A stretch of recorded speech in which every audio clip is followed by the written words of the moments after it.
नमस्कार, मैं हूं विपुल और आप देख रहे हैं डेमोक्रेसी एक्सप्रेस। हम राजधानी पटना के एनआईटी घाट पर हैं और सैकड़ों स्टूडेंट्स की जो भीड़ है यहाँ पे रविवार को गंगा आरती देखने के लिए आती है। हम भी यहाँ आए हुए थे, कुछ लोगों से बातचीत करेंगे। तो हमें ये एक भाई साहब दिखे जो बहुत भीड़ भाड़ वाले रास्ते में, जो रास्ता एनआईटी घाट पे आता है उसके बीच में ठीक खड़े हुए थे और उनके हाथ में ये जो बोर्ड है उस पर लिखा हुआ है, हमें सैनिटरी पैड की ज़रूरत है, 5000 बहनों की मुझ पे जिम्मेदारी है और हेल्प अस, और उस पर मोबाइल नंबर, फ़ोन पे, गूगल पे का डिटेल दिया हुआ है। तो हमने सोचा कि ये मामला क्या है, इसके बारे में ज़रा हम समझते हैं। क्या नाम है भाई साहब आपका? मेरा नाम विशेखानंद विशु है। अच्छा, ये क्या है? आपने जो ये बोर्ड ले रखा है और आप भीड़ में खड़े थे वहाँ पे, तो ये जो मैसेज है किस लिए? ये मेरा एक कैंपेन चल रहा है, डोनेट पैड बी ग्लैड, जो मैं सड़कों से पैड कलेक्ट करता हूँ और फिर स्लम बस्ती है, मैं वहाँ पे जाता हूँ, उनको मेंस्ट्रुएशन अवेयरनेस के बारे में अवेयर कराता हूँ। और उसके अलावा जिस बच्ची का फर्स्ट पीरियड आता है पूरे बिहार में, मैं वो सेलिब्रेट भी करता हूँ। अभी तक मैं 4 स्लम बस्ती अडॉप्ट कर रखा हूँ, उनको हर महीने वहाँ पे जाके उनको सैनिटरी पैड प्रोवाइड। ये काम करने का जो इंस्पिरेशन है वो कहाँ से आपको आया? एक्चुअली जब इस मुद्दे पे बात करते हैं हम लोग तो घर में भी शर्माते हैं, खुल के बात नहीं कर पाते हैं, और जब मेडिकल स्टोर पे जाते हैं तो उस समय भी बहुत शर्म आती है। तो कहीं ना कहीं ये सारी चीज़ें, ये हर घर की कहानी है, तो यही सब चीज़ों को आपके दिमाग में ये बात कहाँ से आई कि मुझे ये काम करना चाहिए उन लड़कियों के लिए जो कैपेबल नहीं है सैनिटरी पैड खरीदने में? तो कहीं तो दिमाग में आया होगा, कैसे आया ये? जी बिल्कुल। पहले मैं सैनिटरी पैड डोनेट करता था ऐसे नॉर्मली, एक हमारा एनजीओ है, उसमें सर हैं यूथ फॉर स्वराज। उसमें बेसिकली क्या था कि कभी कभी जाके सैनिटरी पैड डोनेट कर देना, नॉर्मली जाके डोनेट कर देते थे। उसके अलावा क्या था क्या कि हर बार हमारे पास सैनिटरी पैड नहीं हो पाता था और बहुत जगह जाते थे तो उन लोगों के पास क्या था कि एवरी मंथ सैनिटरी पैड नहीं हो पाता था। तो मुझे लगा कि कुछ ऐसा समाधान होना चाहिए क्या कि मैं हर महीने जाके उनको डोनेट कर पाऊँ। तो उसके लिए फिर मैं सोचा क्या कि पोस्टर के साथ मैं सड़कों पे जाऊं और लोगों से क्या रिस्पांस आता। तो मैं स्टार्टिंग में गया तो लोगों का अच्छा खासा रिस्पांस मिल रहा था, तो मैं वहाँ से किसी तरह मैनेज करके वो चीज़ कर रहा था। फिर अभी कैसा रिस्पॉन्स है? अभी भी अच्छा रिस्पांस है, बस यही है कि कैंपेनिंग मैं एवरीडे नहीं कर पाता हूँ। जब कैंपेनिंग मेरा होता था हर दिन 2 4 5 ऐसे मोटिवेशनल आदमी मिल जाते जो मुझे काफ़ी मोटिवेट कर देते हैं और उससे मुझे लगता है कि एवरीडे मुझे करना चाहिए। और अभी हमारे साथ बहुत सारे लोग जुड़ गए। स्टार्टिंग में तो बहुत काफ़ी परेशानियाँ हो रही थी, क्योंकि जिस समय हम लोग सड़कों पे जाते थे तो कुछ लोग आगे कमेंट पास कर दे रहे थे, कुछ लोग पीछे से बैग खींच दे रहे थे, कुछ लोग कह रहे थे क्या कि अरे ये लड़कियों की बात है, इसमें लड़का क्या कर रहा। तो यही मेन बात क्या है कि जब लड़का इसमें सामने आएगा, घर में भी रहते हैं कि पैड की जब ज़रूरत होती है तो हमारी माँ बहनें जो होती है सैनिटरी पैड को छुपा के रखती है, बेड के नीचे रखती है, ब्लैक प्लास्टिक में रखती है।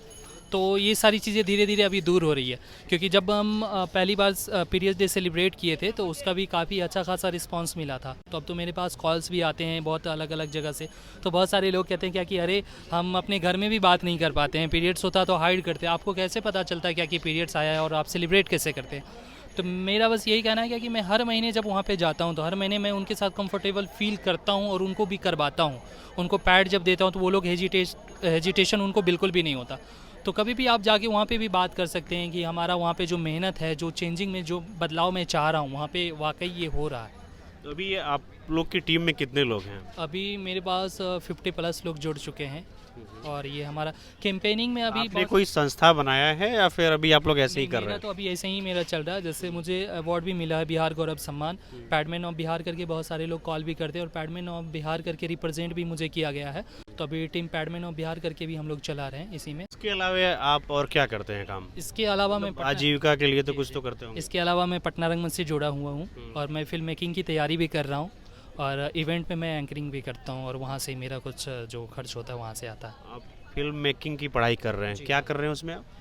जैसे बेसिकली मैं स्टार्टिंग से रंगमंच से जुड़ा हुआ हूँ, नाटक जो होता है ईयरली वाइज वो भी करता हूँ और आप एक्टिंग करते हैं? जी हाँ, उसमें एक्टिंग भी करता हूँ और थोड़ा बहुत जो मेकिंग का प्रोसेस होता है वो उसमें भी इंटरेस्ट रहता है, तो मैं वो भी थोड़ा बहुत करता हूँ। अच्छा, जब ये काम आपने शुरू किया होगा तो लड़कियों के बीच आप जब जाते हैं और ये मामला इतना मतलब सेंसिटिव है, तो आपने अपने आप को कैसे वहाँ पे उनके साथ कंफर्टेबल किया?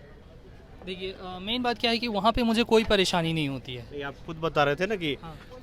बहुत सारे लोग मुझे फ़ोन करके बताते हैं कि हम अपने घर में ये सब बात नहीं कर पाते, अपनी बहनों से नहीं कर पाते, वही मैं बता तो रहा हूँ आप ना। स्कूल में स्लम में जा कर के कैसे करते हैं ये सब? हाँ, वही चीज़। जैसे स्टार्टिंग में जिस समय मैं फ़र्स्ट टाइम विज़िट किया था, तो उस समय जैसे घर से आई थी और पैड देखी थी, तो बहुत सारे लोग बात नहीं कर पा रहे थे।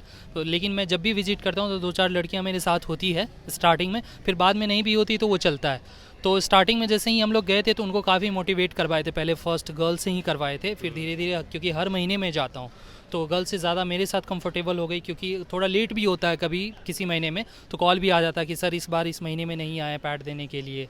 तो फिर मैं बोलता हूँ कि आ रहे हैं हम लोग। सबसे ज़्यादा जो मुझे चैलेंजिंग लगता है वो सड़कों पे खड़ा होना और लोगों से पैड मांगना, क्योंकि हर तरह के लोग आते हैं वहाँ पे।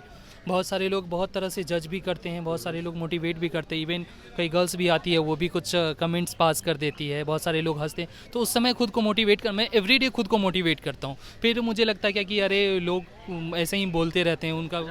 विशु, आप मुझे ये बताइए कि ये जो आप काम कर रहे हैं, ये आप घर वालों को मालूम है? जी हाँ, घर वाले को मालूम उनका है। क्या रिएक्शन है? देखिए एक आर्टिस्ट के लिए नॉर्मल ही होता है कि अगर पेरेंट्स से अगर सपोर्ट मिलता है, कि मैं नुक्कड़ नाटक वगैरह बहुत सारा किया हूँ, और फिल्म जो शॉर्ट फिल्म वगैरह होता है ये सब भी किया हूँ, तो मेरे लिए तो नॉर्मल बात थी। तो घर वाले जानते थे कुछ ना कुछ ये सब, जैसे सड़कों पे ये सब करते रहते थे। फिर धीरे धीरे मैं बताया क्या कि मैं ये भी कर रहा हूँ, समाज सेवा कर रहा हूँ वहाँ पे जाके, तो वो लोग सपोर्ट भी करते हैं। नहीं, उनको ये पता है आपके घर वालों को कि आप सैनिटरी पैड कलेक्ट करते हैं और स्लम में जा कर जी के हाँ, वो बिल्कुल पता है। पता है ये जी बात? हाँ, पता है।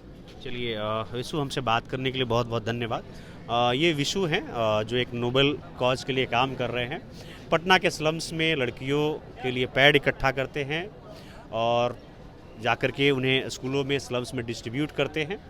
आपको ये बातचीत हमारी कैसी लगी, आप हमें ज़रूर बताएं। बाकी ऐसे ही वीडियोज़ के लिए, अपडेट्स के लिए आप देखते रहिए डेमोक्रेसी एक्सप्रेस।